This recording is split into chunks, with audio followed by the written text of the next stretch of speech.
Assalamualaikum warahmatullahi wabarakatuh. Perubahan tatanan kehidupan masyarakat, di mana Islam sangatlah menjunjung tinggi nilai keadilan, yaitu nilai-nilai keadilan yang diterapkan dalam setiap aspek kehidupan. Keadilan merupakan suatu ciri utama dalam ajaran Islam. Maka daripada itu, setiap orang Muslim akan memperoleh hak dan kewajibannya secara sama, berdasarkan pada hakikat manusia yang derajatnya sama antara satu mukmin dengan mukmin yang lainnya. Dan yang membedakan hanyalah tingkat ketakwaan dari setiap mukmin tersebut. Namun di tengah perjalanannya, hak dan kewajiban yang sama-sama digadang-gadang oleh setiap manusia nyatanya memiliki makna yang berbeda-beda. Sehingga suatu konsepsi keadilan dalam menentukan hak dan kewajiban manusia sangatlah berpengaruh, di mana dengan tegaknya suatu keadilan akan membuat setiap orang merasa aman dan nyaman. Sangatlah sukar ketika ketidakadilan, terlebih dalam memutuskan suatu perkara, tidak diterapkan dalam kehidupan, sehingga memunculkan persepsi bahwa strata sosial yang berbeda juga menentukan keadilan. Dengan begitu semua manusia akan saling mencurigai dan tidak percaya. Sungguh pemikiran ini yang harus dihindari. Lantas bagaimana agama Islam mengajarkan konsep keadilan kepada umatnya? Bagaimana keadilan harus tegak di tengah-tengah dalam keputusan sebuah perkara? Simak ulasannya dalam kajian ilmu Damai Indonesiaku siang ini. Selamat menyaksikan.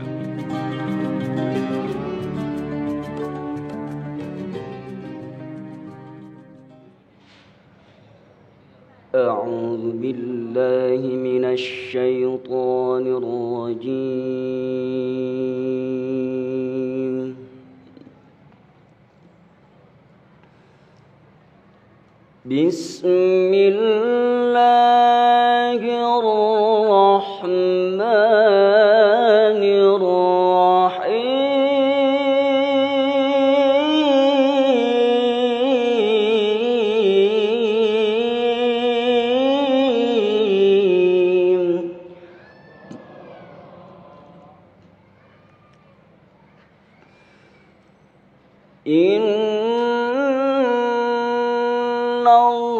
Innallaha ya'murukum an tu'addul amanati ila ahliha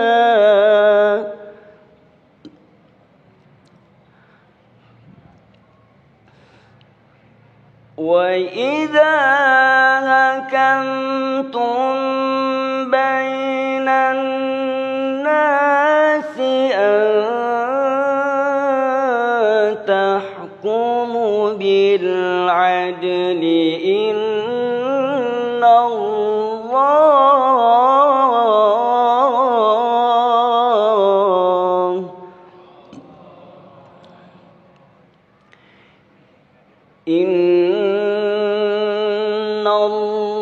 Innallaha ni'ma ya'idhukum bih. Innallaha kana sami'an basira.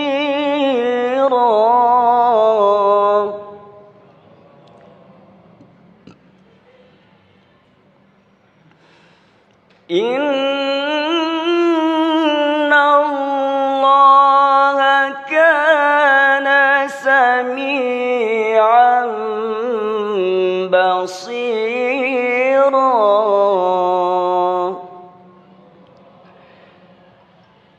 Innallaha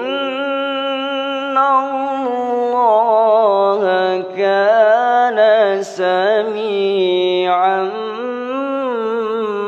basira. Sadaqallahu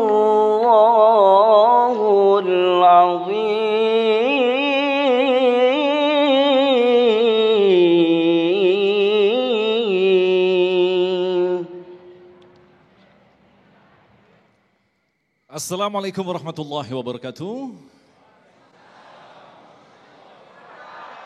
Alhamdulillahirabbil alamin. Allahumma shalli ala sayyidina Muhammad wa ala ali sayyidina Muhammad. Bersyukur kita dipertemukan kembali dalam majelis ilmu Damai Unsaku yang kali ini disiarkan kembali dari Masjid Jami At-Tarbiyah Pusdikat Sejalan Kerja Bakti Kramat Jati Jakarta Timur. Alhamdulillah dalam kesempatan kali ini guru-guru yang kita cintai telah hadir bersama kita.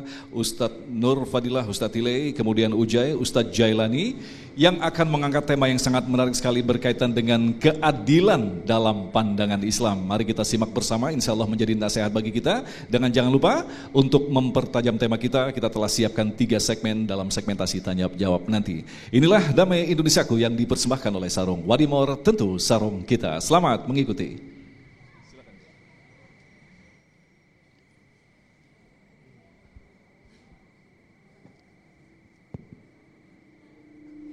Assalamualaikum warahmatullahi wabarakatuh.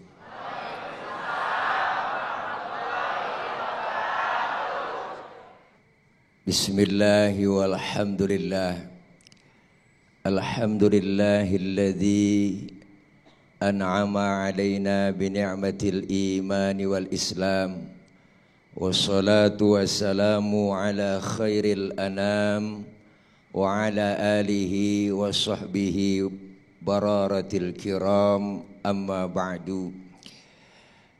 Yang mulia guru kita Al-Mukarram Al-Ustadz Kiai Haji Abdurrahman Jailani, host kita Bang Izul, dan segenap para pemirsa TV One Damai Indonesiaku, para jamaah, terkhusus yang sama kita hormati pengurus DKM Masjid Jami At-Tarbiyah yang insya Allah kumpul dan hadir kita pada siang hari ini dalam rangka melaksanakan salah satu kewajiban kita dalam rangka thalabul ilmi lewat Damai Indonesiaku TV One.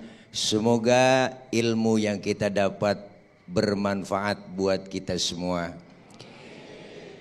Tema kita kali ini tentang keadilan, bahwa setiap kita adalah pemimpin dan setiap pemimpin akan dimintakan pertanggungjawaban tentang apa yang dipimpinnya.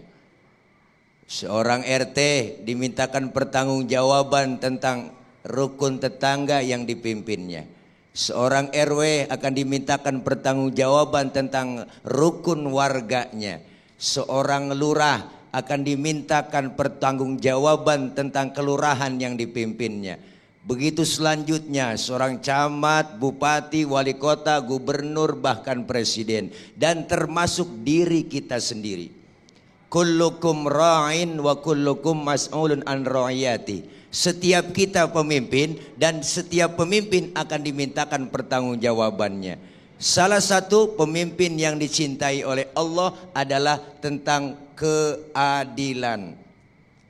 Jangan jauh-jauh ibu di rumah tangga kita. Pemimpin kan ibu, bapak. Siapa? Ibu dan bapak. Bapak terutama jadi pemimpin dalam rumah tangga. Bagaimana berbuat adil kepada keluarga, bagaimana berbuat adil kepada anak. Contoh, anak pertama SMP, anak yang kedua SD. Pasti tentunya ongkos belanjanya beda. Benar Pok? Kalau anak SMP kita kasih ongkos buat sekolah 20.000, yang anak SD kita 20.000, ini bukan adil. Adil itu bukan sesuatu yang sama, tetapi apa? Keperluannya, kepentingannya apa? Kalau SMP mungkin barangkali lebih banyak pengeluaran, oke 20.000. Yang SD 10.000, ini yang disebut adil, sesuai kapasitas. Maka keadilan ini perlu ditegakkan dalam rumah tangga, apalagi dalam berbangsa dan bernegara. Sekarang ketimpangan terjadi. Kita kepengen tuh, Masya Allah Pak, bicara negeri kita Indonesia, negara kaya besar, 17.000 pulau. Itu belum termasuk Pulau Gadung sama Pulau Gebang. Kalau itu nambah lagi, banyakan lagi. Negara besar dan kaya. Laut kita kaya banget Bu. Ikan kita paling banyak Bang. Itu ikan kita langganan dicolongin oleh orang luar negeri. Deh, Masya Allah. Dia kalau nyolong pakai kapal pabrik. Kapal turun ke laut, disedot tuh ikan, masuk ke dalam kapal, keluar udah di kaleng. Ya begitu dah Bu. Kapal pabrik kita sekarang, Masya Allah, masih neger aja neger. Masih mancing aja mancing, makanya orang mancing gak maju-maju. Bener Ibu. Ini nyebur dong. Ini negara kaya dan besar. Tapi kenapa ketimpangan terjadi? Negara kaya, rakyat miskin. Bener Pok? Ini satu-satunya tidak lain adalah salah urus. Disuruh ngurus hutan, rame-rame jadi orang hutan. Disuruh ngurus beras, nimbun beras. Disuruh ngurus laut, jadi bajak laut. Kita kepengen ada keadilan sesuai sila yang kelima, keadilan sosial bagi seluruh rakyat Indonesia. Sekarang ketimpangan terjadi, yang kaya makin kaya, yang miskin makin. Gunung udah tinggi diuruk. Gunung udah tinggi diuruk.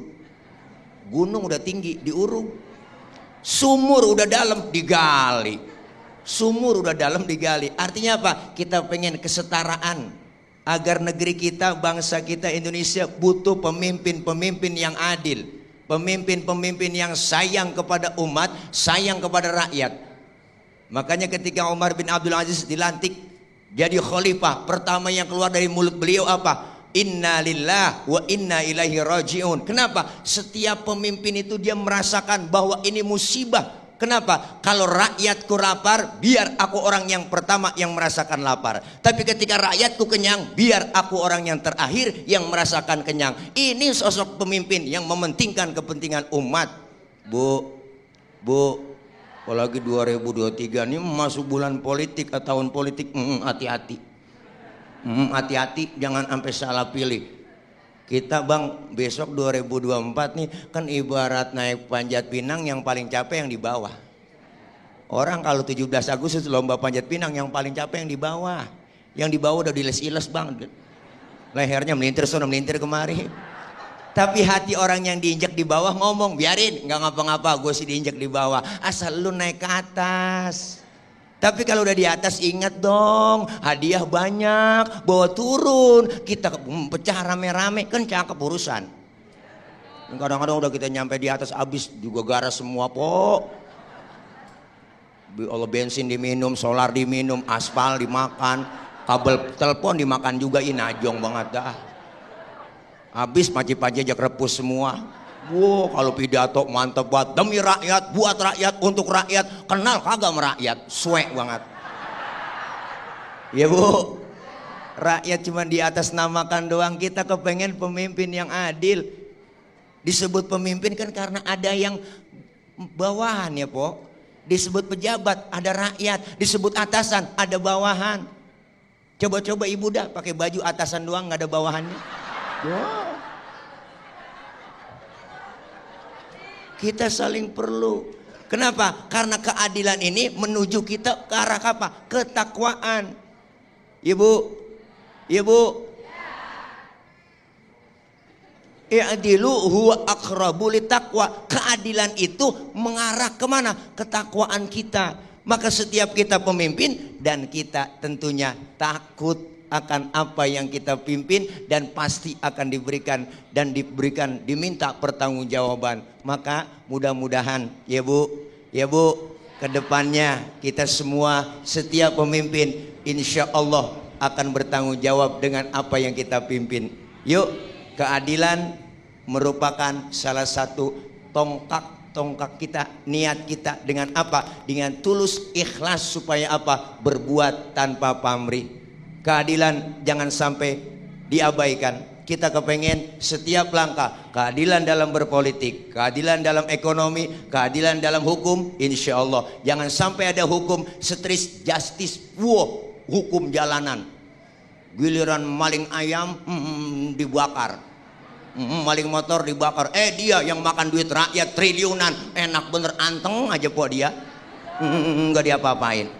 Nggak diapa-apain. Nah, udah berdiri nih ya. Udah berdiri hostnya. Udah kali ya. Oke guys, udah semua. Ntar kita lanjut lagi. Mudah-mudahan manfaat. Dilanjutkan sama guru kita, Guru Ujai. Makasih. Assalamualaikum warahmatullahi wabarakatuh. Waalaikumsalam warahmatullahi wabarakatuh. Terima kasih Ustadz Tile dengan filosofi permainan panjat pinang yang ternyata memiliki makna yang sangat dalam sekali.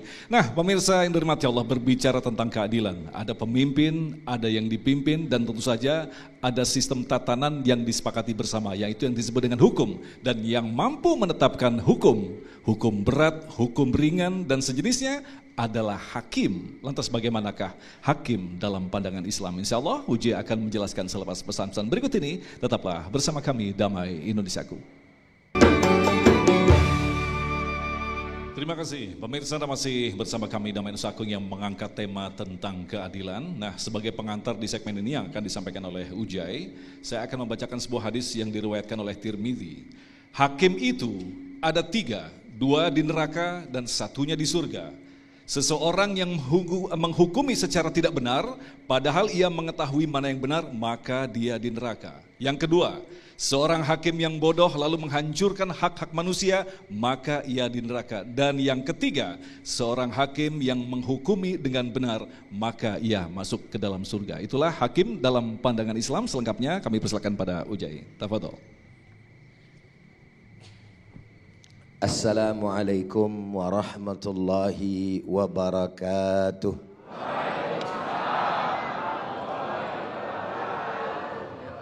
Alhamdulillah. Alhamdulillahilladzi bini'matihi tatimmus salihat. Wassalatu wassalamu ala sayyidina wa habibina wa syafi'ina wa qurrati a'yunina nabiyyina wa maulana Muhammadin sallallahu alaihi wasallam wa ala alihi tayyibin at-tahirin wa ashabihil ghurril mayamin wa man tabi'ahum bi ihsanin ila yaumiddin, amma ba'd. Yang sama kita hormati dan sama kita muliakan guru kita bersama yang baru saja menyampaikan tausiahnya, Al-Mukarram wal Muhtaram Ustadzuna Al-Fadil Kiai Haji Nur Fadilah, atau yang lebih dikenal dengan Ustadz Tile. Kemudian ada host kita yaitu Al-Ustadz Agung Izzul Haq beserta para jamaah semua yang hadir pada kesempatan siang hari ini. Mudah-mudahan kumpulnya kita menjadi sebab turunnya rahmat dan barokah dari Allah Subhanahu wa ta'ala. Para pemirsa Damai Indonesiaku TV One yang sama dirahmati oleh Allah Subhanahu wa ta'ala. Tema kita memang pada kesempatan siang hari ini sedikit agak berat, karena berbicara tentang satu hal yang fundamental di dalam kehidupan umat manusia. Kalau hal ini bisa berjalan dengan baik dan benar, maka niscaya kehidupan itu pun akan berjalan dengan baik dan benar, serta akan melahirkan ketentraman, kedamaian, keselamatan, dan kesenangan. Betul apa betul? Tapi kalau kagak jalan saudara, maka kehancuran yang akan terjadi. Makanya setiap Jumat khutbah dibacakan oleh khotib, salah satu penggalannya itu dikatakan tuh oleh khotib, innallaha ya'muru bil adli wal ihsan wa ita'i dzil qurba ila akhirih. Allah Subhanahu wa ta'ala itu menyuruh kepada kita untuk apa? Untuk berbuat adil, berbuat baik. Sebab dengan hal itu akan melahirkan sebagaimana tadi yang di awal saya sampaikan, kesenangan, ketentraman, keselamatan bagi seluruh manusia yang ada di atas permukaan dunia ini. Lebih-lebih kalau kita berbicara tentang Islam, maka yang namanya Islam mengajarkan kepada kita untuk betul-betul melaksanakan keadilan tadi. Hati-hati agar benar-benar keadilan tersebut ini bisa terrealisasi. Maka berkaitan dengan salah seorang yang mempunyai wewenang untuk memutuskan sesuatu agar sesuatu itu bisa diputuskan secara adil, hakim namanya, saudara. Dan gak sembarangan dalam pandangan Islam, Bapak dan Ibu. Memutuskan daripada perkara, Anda mau tanya sama bapak-bapak, ibu-ibu jamaah nih, gampang apa susah? Assalamualaikum. Masih hidup apa kagak ini? Jangan ngelihat Tile doang udah ketawa-tawa melulu. Giliran ngelihat Ujai kayak orang mau setruk ini. Memutuskan perkara gampang apa susah? Oleh karena susah, hadiahnya nggak sembarangan, sorga. Maka seorang hakim ketika dia memutuskan sebuah perkara, patokannya itu dua dulu tuh. Al-Quran sama sunnah.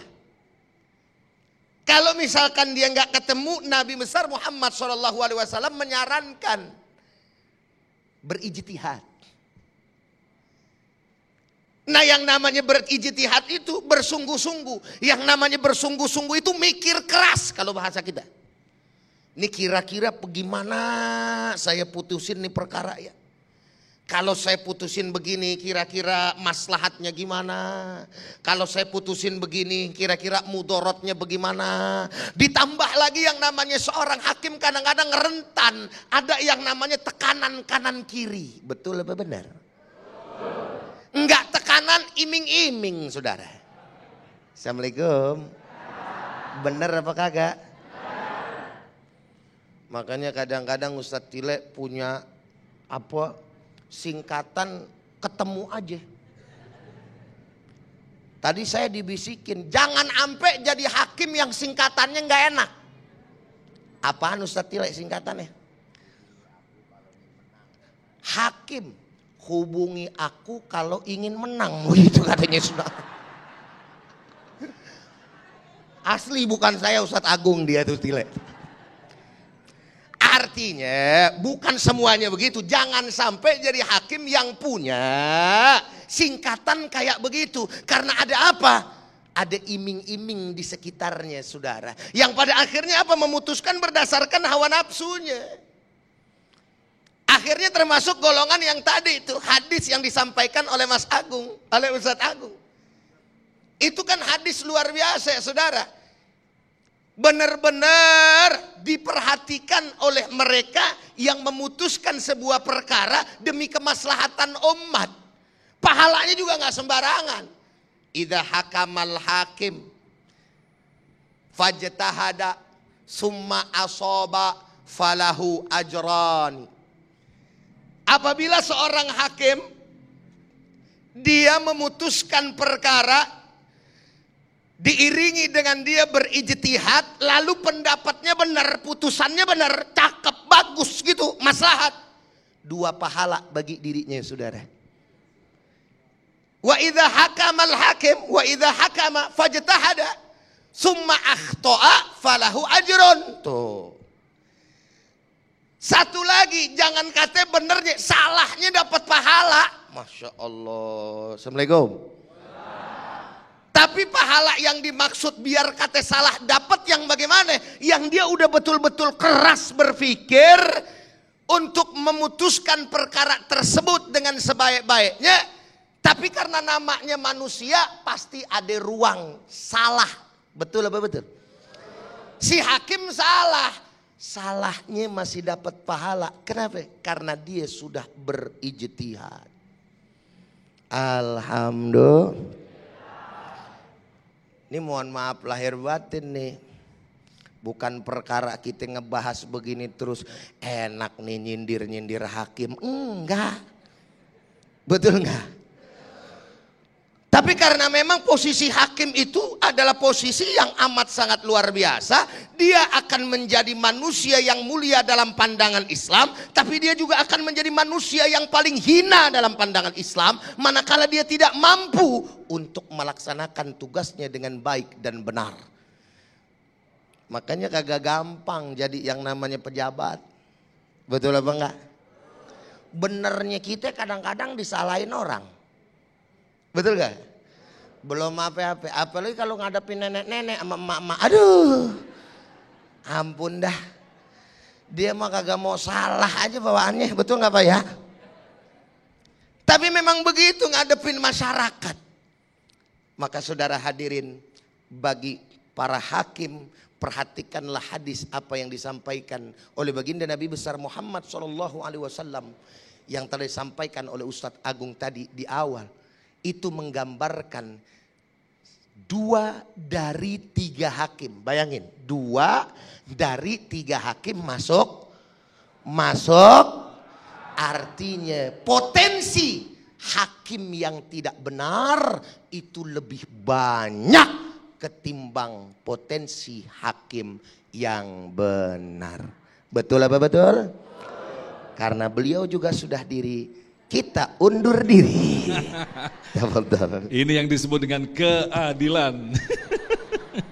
Terima kasih Ujai yang telah menyampaikan mukadimah, juga Ustadz Tile, dan insya Allah nanti kita akan dalami lagi, kita akan eksplorasi tema yang sangat luar biasa ini. Tentunya selepas pesan-pesan berikut ini tetaplah bersama kami Damai Indonesiaku yang dipersembahkan oleh Sarung Wadimor, tentu sarung kita. Terima kasih pemirsa, masih bersama kami Damai Indonesiaku yang mengangkat tema tentang bagaimanakah menetapkan keadilan dalam pandangan Islam. Insya Allah jawaban-jawaban yang akan disampaikan oleh guru-guru kita akan melengkapi tema bahasan kita kali ini. Pertanyaan pertama yang akan disampaikan oleh Bapak Kapten CKM Sepudin. Silakan, akan dijawab oleh Ustadz Tile. Assalamualaikum warahmatullahi wabarakatuh. Izin memperkenalkan diri, nama saya Kapten CKM Sepudin dari Pusdikes Puskesat. Izin bertanya, Pak Ustadz, bagaimana agama Islam menegakkan keadilan untuk semua manusia? Mohon izin dijelaskan, Pak Ustadz. Baik. Terima kasih. Terima kasih, silakan Ustadz Tile. Sudah menyala. Iya.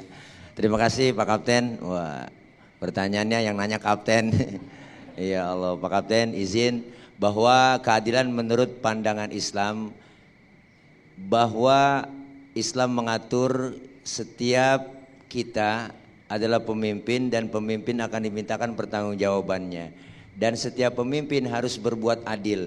Islam memandang keadilan itu bukan hanya sekedar dalam agama Islam saja. Bahkan dulu ada Umar bin Abdul Aziz, ketika beliau dilantik menjadi khalifah, itu yang diucapkan pertama adalah innalillah, dan beliau malamnya pesta. Pesta apa? Pesta air mata. Menangis, kenapa? Karena merasa saya bukan orang yang terbaik. Dan bahkan ada di gubernur Mesir tuh, bahwa ada khalifah yang bernama Umar bin Khattab. Umar bin Khattab ini luar biasa, punya gubernur baru, sok bener. Ada namanya Amr bin As. Ada orang non muslim, ada orang di luar Islam, rumahnya digusur sama beliau, padahal itu rumah makmur, rumah masumur.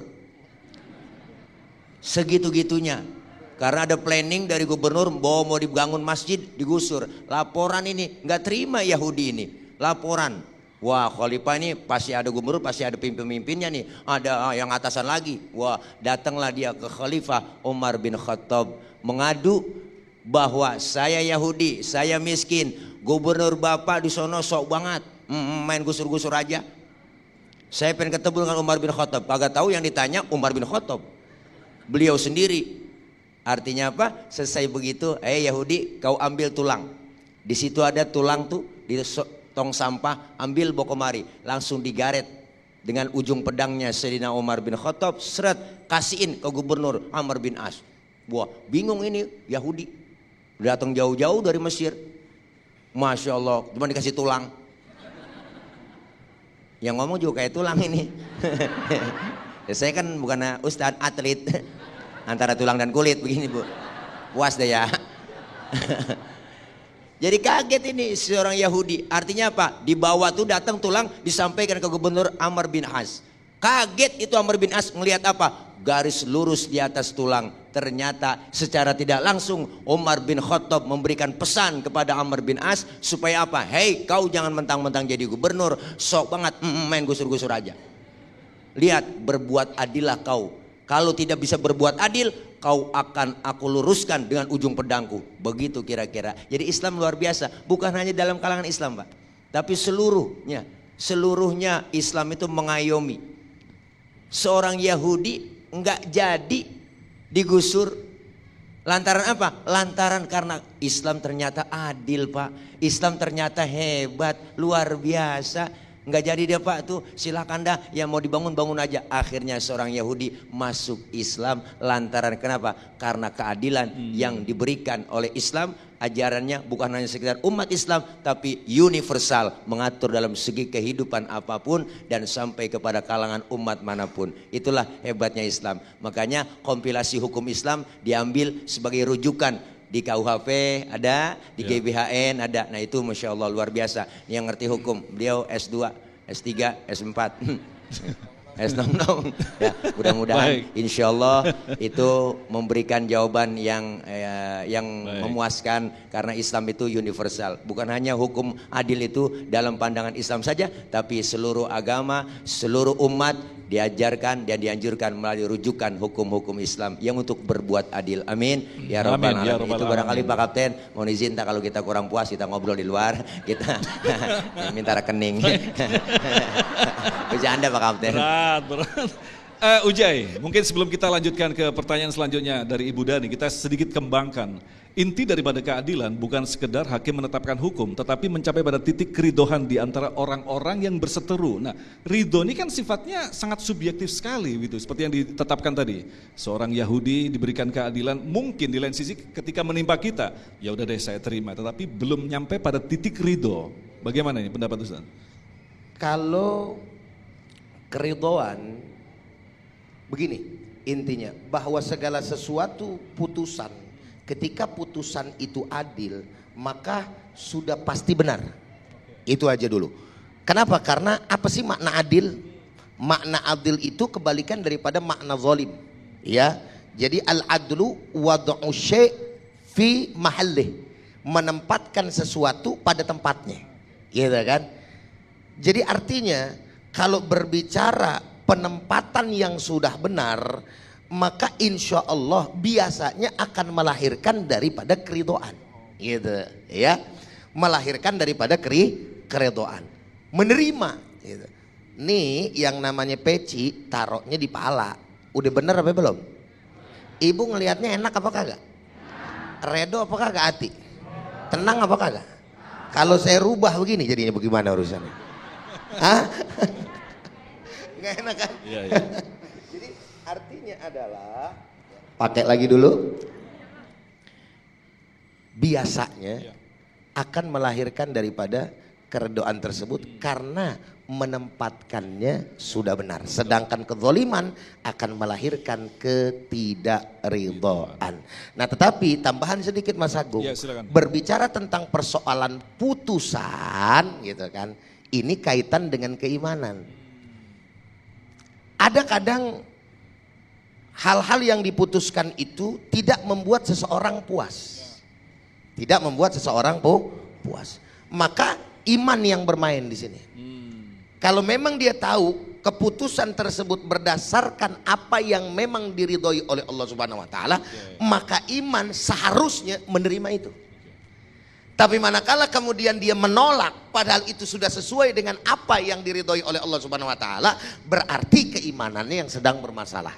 Wallahu a'lam bishawab. Baik, terima kasih. Selanjutnya kami persilakan kepada Ibu Dani. Akan dijawab oleh Ustaz Jailani. Tafadhol. Assalamualaikum warahmatullahi wabarakatuh. Izin bertanya Ustaz, bagaimana konsep keadilan dalam kebenaran? Terima kasih. Assalamualaikum warahmatullahi wabarakatuh. Konsep keadilan, Ujai, silakan. Konsep keadilan di dalam Islam Saya melihatnya seperti itu pertanyaan Ibu Dayah, karena berkaitan dengan permasalahan agama.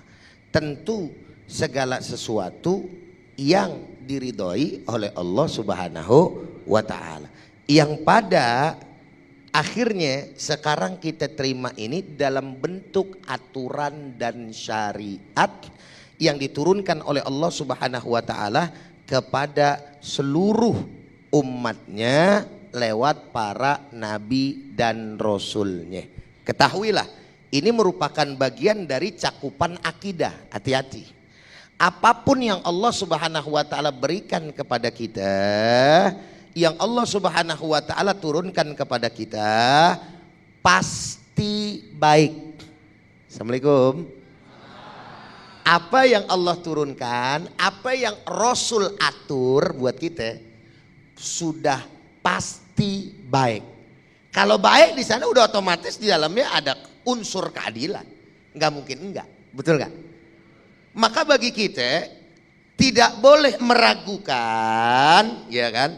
Apa yang memang dibawa oleh baginda kita Nabi besar Muhammad SAW, diatur oleh Allah Subhanahu wa Ta'ala kepada kita. Tapi kalau penambahan silakan.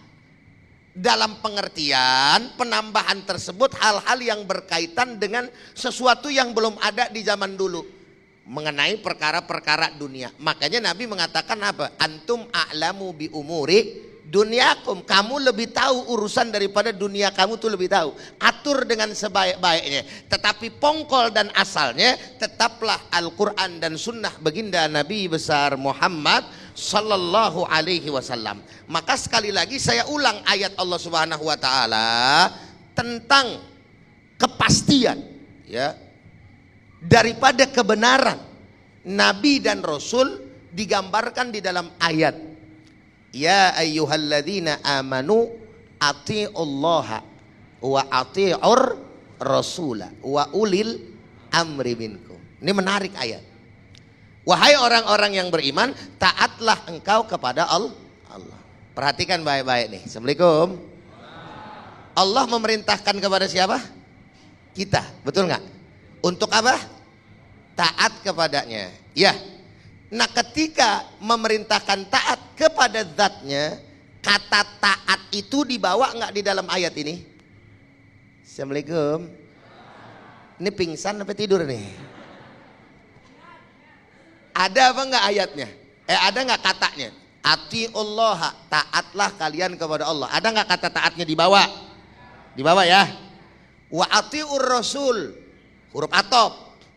Taat dan taatlah kepada Rasul. Ada lagi enggak kata taatnya? Wa ulil amri minkum, dan kepada pemimpin di antara kalian. Ada enggak kata taatnya? Assalamualaikum. Ada apa enggak? Ada gimana sih? Ada apa enggak? Enggak ada, bagaimana? Kan ati Allah, taatlah kepada Allah, ada taatnya. Wa atiur rasul, dan taatlah kepada Rasul, ada taatnya. Wa ulil amri minkum, dan kepada pemimpin di antara kalian, ada enggak taatnya? Pertanyaannya kenapa? Tuh. Ini membuktikan bahwa sumber daripada dua sumber ini pasti benar, nggak mungkin salah. Makanya taat aja udah. Mau masuk akal kagak masuk akal urusan belakangan, ntar dulu, udah pasti benar. Tapi kalau ame manusia ulil amri, pemimpin, ntar dulu. Pemimpin siapa di sini? Ulama dan umaro, betul nggak? Kalau ulama sama umaronya benar sesuai Al-Quran dan Sunnah, ikutin. Kalau misalkan ulama sama umaroknya kurang benar, keluar daripada syariat, maka lurusin. Bener apa bener? Betul apa betul? Ujai bener, ikutin nggak? Kalau Ujai nyuruh ibu kalau punya suami pelit, colong aja duitnya. Diturutin nggak? Kan yang ngomong Ustadz. Kenapa nggak diturutin? Enggak sesuai dengan Al-Quran dan Sunnah. Jadi barometernya keadilan itu Al-Quran dan juga Sunnah baginda kita Nabi besar Muhammad Sallallahu Alaihi Wasallam. Wallahu a'lam. Terima kasih Ustadz. Selanjutnya kami persilakan kepada Bapak Mahbub Ihsan. Silakan. Berdiri Pak, mic-nya sudah dinyalakan, silakan. Assalamualaikum warahmatullahi wabarakatuh. Atas saya perkenalkan diri Pak Ustadz berdua, atas nama saya Mahbub Ihsan. Saya mau mempertanyakan cuman sedikit aja Pak Ustadz. Sudah adilkah hakim memutus perkara seorang rakyat biasa yang mencuri sebuah pisang secepat itu dan akhirnya ringan? Baik.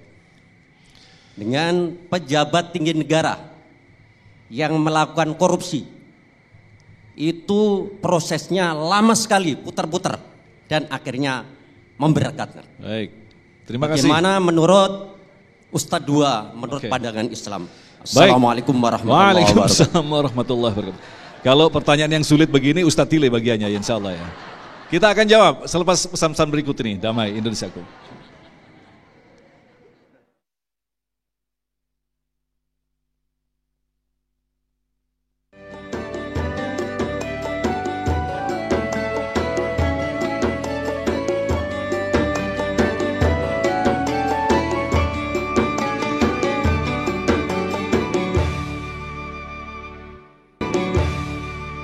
Terima kasih, pemirsa masih bersama kami Damai Insaki yang mengangkat tema tentang keadilan. Alhamdulillah telah ada beberapa pertanyaan kita jawab dan satu lagi pertanyaan yang akan dijawab oleh Ustadz Til. Ini pertanyaan bagus sekali. Sebagai contoh, seorang pencuri pisang begitu cepat diputuskan pengadilannya, hukum-hukumnya. Tapi kalau koruptor berputar-putar dan berlama-lama bahkan menghilang dari peredaran. Pada rebutan nggak mau jawab. Silakan Ustadz Til. Terima kasih. Bapak apa tadi? Pak Mahbub Ihsan, Masya Allah, ini pertanyaan mewakili saya juga ini sebagai rakyat ya. Luar biasa, itulah potret hukum yang ada di negeri kita. Bukan hoaks tapi memang banyak kenyataan seperti itu. Inilah pentingnya daripada penegakan hukum terhadap kaum yang lemah. Dulu orang tua pernah ngomong, kalau kita kehilangan ayam, lapor ke polisi, itu harus jual kambing. Begitu kira-kira dulu orang tua dulu. Sekarang ketimpangan terjadi seperti itu. Inilah satu, dalam hukum Islam diberikan aturan, ada yang namanya rukhsah keringanan.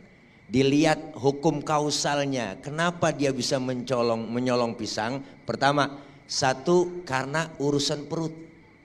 Ya bu, ya bu. Daripada kadal fakru ayyakuna kufron, itu ada kalimat ungkapan begitu. Kadang kefakiran itu menegakkan kekufuran. Daripada dia terjerumus kepada kekufuran, dia dengan cara nekat. Dan gak ada jalan lagi untuk menyambung hidup, kayak nyolong pisang seperti itu. Nah, disinilah fungsi daripada penegakan hukum. Harus ada keringanan, rukhsah dalam hukum agama. Jangan sampai dihukum. Ada guru saya ngajarkan begitu. Dilihat dulu hukum kausalnya. Kenapa dia ini bisa nyolong? Ya bu, karena urusan perut, kelaparan. Inilah, maka kita kepengen ada keadilan di sini. Kenapa kok ketika ada urusan ya koruptor, ya dia OTT, ketahuan jelas, prosesnya lama, ada yang bela dengan kuasa hukumnya yang begitu banyak, dengan prosesnya begitu banyak. Karena dilihat apa? Dilihat sama secara hukum, nih salahnya di mana? Makanya disinilah beratnya seorang hakim. Maka hakim itu Pak, istilah ada kaki kanannya sebelah kanan di surga, kaki kirinya sebelah di neraka. Itu ada istilah kayak begitu. Untuk apa? Dengan cara jelas. Sampai semana sih detailnya hukum ini. Kenapa bisa korupsi? Ada apa? Ternyata terbukti. Ya enggak? Karena ada pembelaan-pembelaan. Inilah dalam hukum kita, pengadilan kita di situ Pak. Pengadilan kita tuh banyak sekali badan-badan ya enggak? Dari pengadilan ke MA, ke jaksa, ke MK, macam-macam. Begitu banyak. Dilihat prosesnya dulu. Kalau memang kenyataannya jelas, dia nyuri, dia mencolong, jelas banget karena urusan kecil. Ada saksinya, ada buktinya, ya enggak. Tapi ada keringanan. Disinilah, jangan sampai ada ketimpangan terjadi. Masya Allah giliran yang korupsi orang ada ya Pak, pejabat ya, makan duit rakyat. Habis semua digabres, panci-pancinya dikerepus semua sama dia. Ya, orang nggak ditinggalin, kita disuruh doang, ya enggak begini, tapi dia melaksanakan hal-hal yang tidak baik. Inilah mesti kita luruskan. Pertanyaannya tadi, Bapak Mahbub, adakah seorang hakim yang sudah melaksanakan hukum seperti itu untuk berbuat adil kepada orang yang beda cara hukum, ya Bu, yang korupsi antara yang nyolong pisang? Ada. Sudah ada terjadi, seorang hakim memutuskan, bahkan membebaskan, dan beliau bertanggung jawab semuanya. Apa yang dilakukan oleh si pencuri ini, dia yang tanggung jawab, dia yang bayar, bahkan beliau yang menjamin semua. Sudah ada. Kita butuh sosok pemimpin yang seperti ini, seperti hakim seperti ini. Kita kepengen, mudah-mudahan kita ke depannya ada. Masih banyak, kita berharap masih banyak Pak pejabat kita yang baik hati, pejabat kita yang soleh. Kita berharap masih banyak hakim-hakim kita yang memang benar takut kepada Allah, dengan memutuskan hukuman, memutuskan perkara yang baik. Saya yakin masih ada. Terus kita optimis, semangat untuk meraih perubahan dalam kedepannya. Kira-kira begitu Pak jawabannya. Baik. Ya kalau kurang puas nyari kepuasan di luar. Kepuasan di luar. Bentar ya. Oh Ustaz Ujai, Ustaz Ujai diminta menjawab tambahan. Terima kasih. Masih ada satu lagi, dua lagi pertanyaan. Berikutnya dari Ibu Wulandari.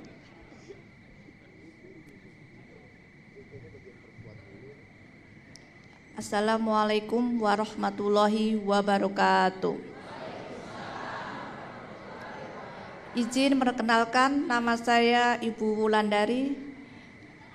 Izin bertanya Ustadz, apa yang dimaksud adil menurut perspektif Islam? Terima kasih. Oke, mungkin bisa lebih gali lagi. Adil dalam perspektif Islam. Sebenarnya pertanyaannya hampir sama nih kayak yang pertama gitu ya. Jadi adil dalam perspektif Islam.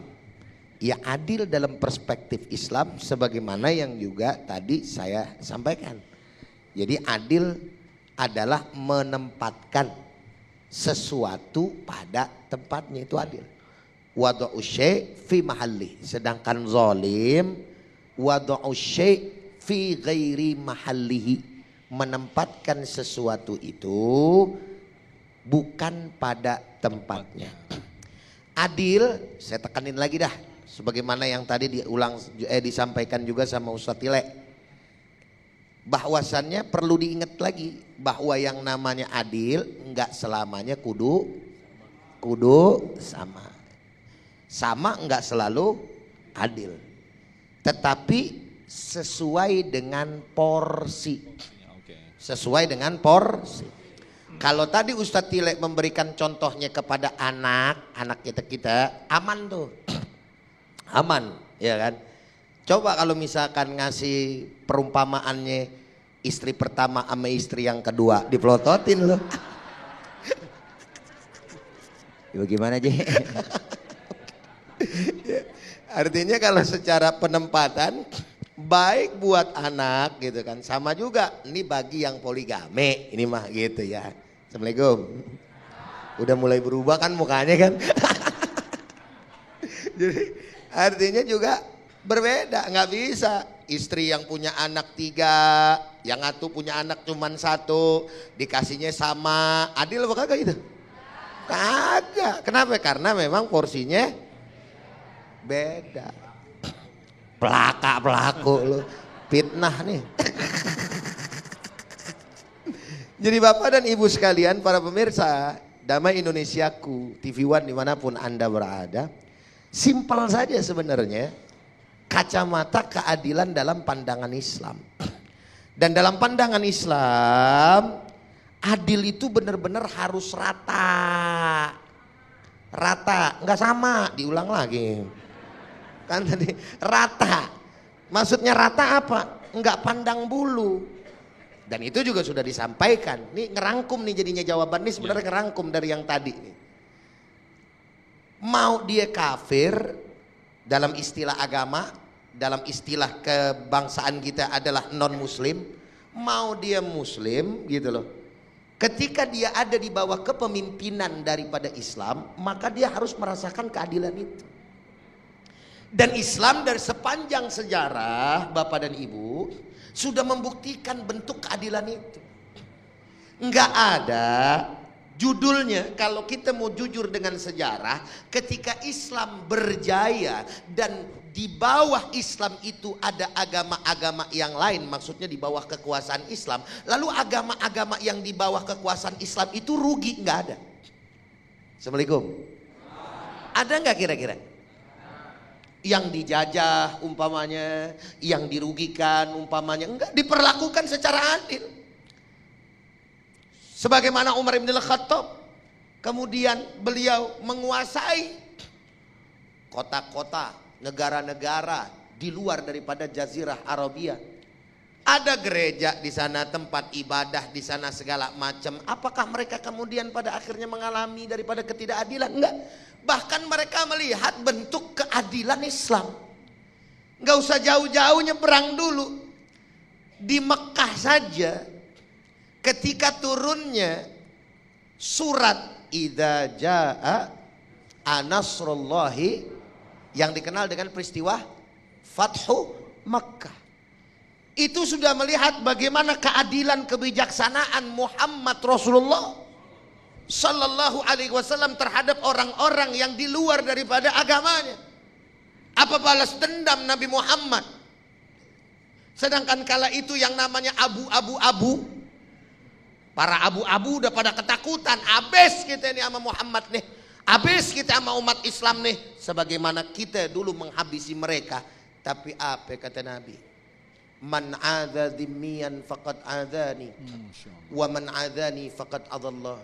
Ayyuhan nas, wahai sekalian manusia, kata Nabi, ketahuilah wahai orang-orang Islam, umatku, di sekitar kita ada orang-orang kafir yang udah lemah, orang-orang non muslim yang tidak lagi punya apa-apa, dia nggak bisa lagi berbuat apa-apa, walaupun dulu sama kita tahu mereka telah menyakiti kita. Siapa yang mengganggu mereka, menyakiti mereka, kata Nabi, maka sama saja telah menyakiti diriku. Dan siapa orang yang telah menyakiti diriku, maka dia telah menyakiti Allah Subhanahu wa ta'ala. Maka masuklah ke rumah Abu Sofyan, kalian akan selamat. Barulah mereka banyak yang kemudian melihat akhlak keadilan, berbondong-bondong masuk Islam. Alhamdulillah. Selanjutnya pertanyaan dari Bapak Idris. Silakan Ustadz Idris. Bismillahirrahmanirrahim. Assalamualaikum warahmatullahi wabarakatuh. Mohon izin Ustadz, saya ingin bertanya. Saya perhatikan kenapa negara yang bukan mayoritasnya non muslim lebih dekat dengan keadilan gitu. Justru ada suatu negeri yang katanya mayoritasnya Islam, justru dalam penerapan hukum keadilan jauh sekali. Baik. Jadi kira-kira penyebabnya apa? Kenapa keadilan justru direalisasikan oleh orang-orang yang tidak mengerti Islam? Ini orang-orang yang mayoritasnya muslim, yang sudah tahu dalilnya, keutamanya, pemimpin-pemimpin yang adil adalah jaminannya surga, mereka tidak menerapkan. Sekian, Assalamualaikum warahmatullahi wabarakatuh. Waalaikumsalam warahmatullahi wabarakatuh. Sekali lagi, satu lagi pertanyaan berat, Ustadz Tile akan menjawabnya selepas pesan-pesan berikut ini. Damai Indonesiaku. Terima kasih, kita kembali bersama Damai Indonesiaku. Kami persilakan Ustadz Tile untuk menjawab pertanyaan dari Ustadz Idris. Tafadhol. Ya, terima kasih Ustadz Idris. Pertanyaan yang sangat luar biasa, bahwa kenapa di negeri-negeri yang kebanyakan minoritas umat Islamnya hukum ditegakkan begitu adil. Kenapa? Kita kembali lagi kepada sumber daya manusianya. Mereka itu belajar Islam. Makanya satu pengalaman, saya pernah safari dakwah di Korea Selatan, Jeju. Saya di sana berpikir, saya tidak mendapatkan umat Islam, tapi saya mendapatkan Islam. tidak mendapatkan muslim di sana, tapi saya mendapatkan Islam. Kenapa? Dari aturan yang dipakai ternyata aturan Islam. Jalan bersih, penegakan hukum luar biasa, korupsi tembak mati, koruptor tembak mati. Nah, kita kan masih ada ada sedikit apa sih? Iya, begitu dah kira-kira. Susah bahasanya keluar.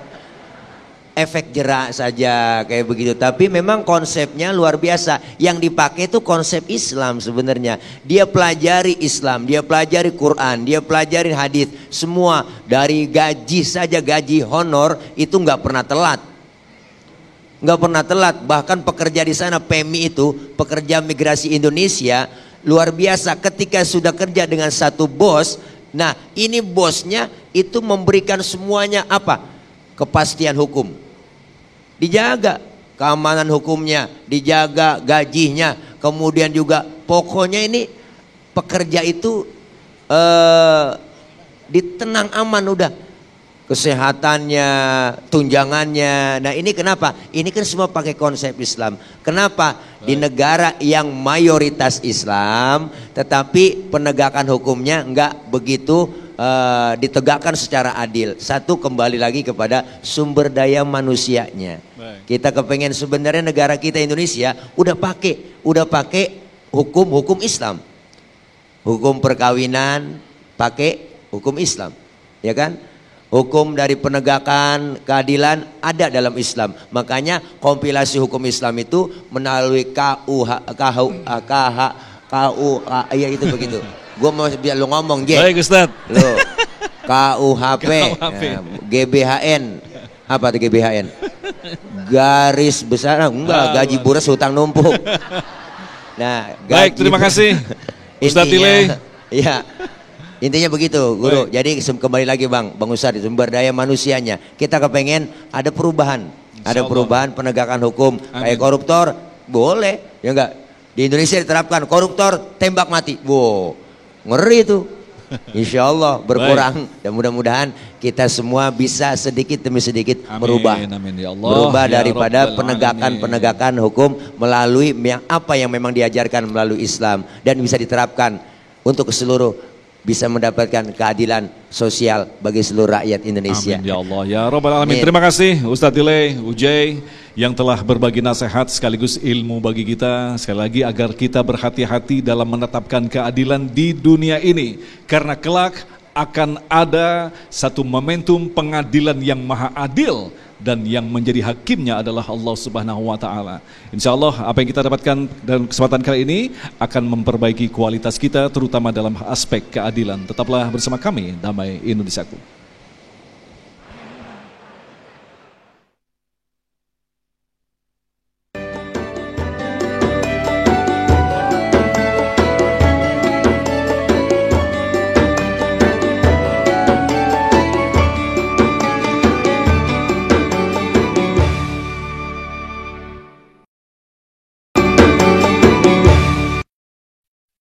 Pemirsa yang dirahmati Allah, Damai Indonesiaku untuk kesempatan insya Allah besok di Jiri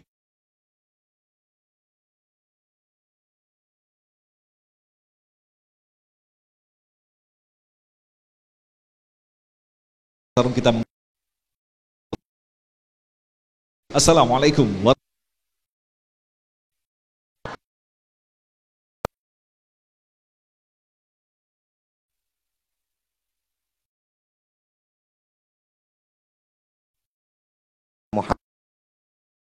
Rahman ya yang khususnya yang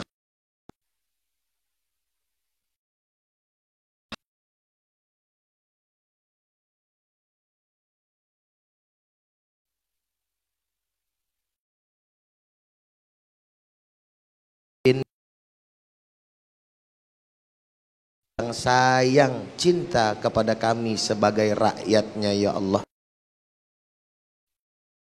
Pejabat yang Ya Allah, berikan kedamaian, kenyamanan, ketenangan dan keadilan pula kepada kami. Ya Allah, ya Arhamar Rahimin, berikan kepada pemimpin-pemimpin kami panjang umur, sehat walafiat, dan juga keberkahan, dan senantiasa mampu mengurus kami dalam ridha-Mu ya Arhamar Rahimin. Rabbana taqabbal minna innaka antas samiul alim wa tub